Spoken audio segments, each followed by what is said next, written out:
আসসালামু আলাইকুম। আশা করি সকল বন্ধুরা ভালো আছেন।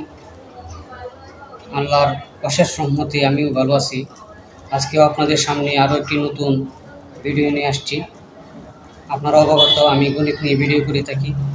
আজকে আমি লগারিদম থেকে নবম দশম শ্রেণীর, যেহেতু সামনে আমাদের পি টেস্ট পরীক্ষা রানিং, সেই তার জন্য আমি লগারিদম থেকে এমসিকিউ আসে, প্লাস সংক্ষিপ্ত প্রশ্নের মধ্যে আসে এবং সৃজনশীল প্রশ্নে ক নম্বরের মধ্যে আসে, এরকম একটা অঙ্ক করব এবং আপনাদের জন্য একটা কাজ দিয়ে দিব, আপনারা করবেন। আসুন দেখি আজকে আমরা কি অঙ্কটা করব। এখানে দেখেন দুইটা অঙ্ক দিছি, একটা দিছি লব 3 এর উপরে 81, মানে 3 পাওয়ার হচ্ছে 81, 3 হচ্ছে বেস আর 81 হচ্ছে পাওয়ার। এখানে 2 নম্বরে দিছি লব √3 এর উপরে পাওয়ার দিছি 81, মানে 81। আমরা লক্ষ্য রাখতে হবে লগের দুইটা সূত্র। লগ এর উপরে এ হলো 1, অর্থাৎ লগ যে কোনো সংখ্যার উপরে ওই সংখ্যাটা এক জাত হইতে তাহলেই 1। আর 2 নম্বর হলো লগ এর উপরে যদি 0 হয় এমনি 0, কিন্তু আমরা সূচকে পড়ে আসছি এর উপরে 0 হলে 1, লগের ক্ষেত্রে 0 হবে, সূচকের ক্ষেত্রে 1 হবে।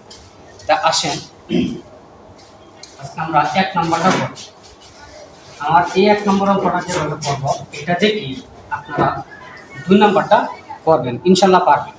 আসেন লগ এখানে 3, এখানে যত লেখা থাকে আপনারা উপরে ঠাই লিখবেন। এখানে দেখেন 3, আমি এখানে 3 লিখছি। আপনারা যখন করবেন বুঝতেই পারছেন কিভাবে লিখবেন। এখানে 3, এর জন্য এখানে 3 লিখছি। এখন আমি ক্যালকুলেটর ব্যবহার করব।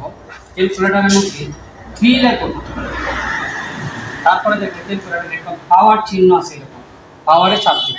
চাপ দেওয়ার পরে আমি দেখবেন 4 চাপ দিবেন, ইকুয়ালে চাপ দিবেন 81।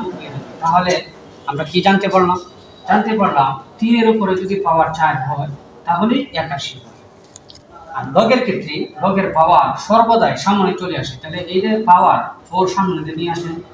লগ 3 এর উপরে 3, প্রথমেই আমি বলছিলাম লগ এর উপরে এ, কোনো সংখ্যার উপরে সংখ্যা এক জাত হলে কি হয়?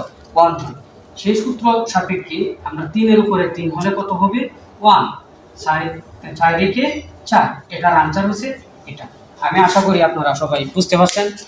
এই অঙ্কটা দেখি আপনারা 2 নম্বরে একটা কাজ দিছি, এই কাজটা আপনারা করবেন। এগুলা এমসিকিউ আকারে আসে, সৃজনশীলের প্রথম প্রশ্ন আসে এবং এখন থেকে সংক্ষিপ্ত প্রশ্ন শুরু রানিং 2026 সাল এসএসসি পরীক্ষা থেকে। তাহলে আপনারা সংক্ষিপ্ত প্রশ্নের মধ্যে আসতে পারে, আপনারা করবেন এবং আমার জন্য দোয়া করবেন, আমাকে ফলো দিয়ে আপনাদের পাশে রাখবেন।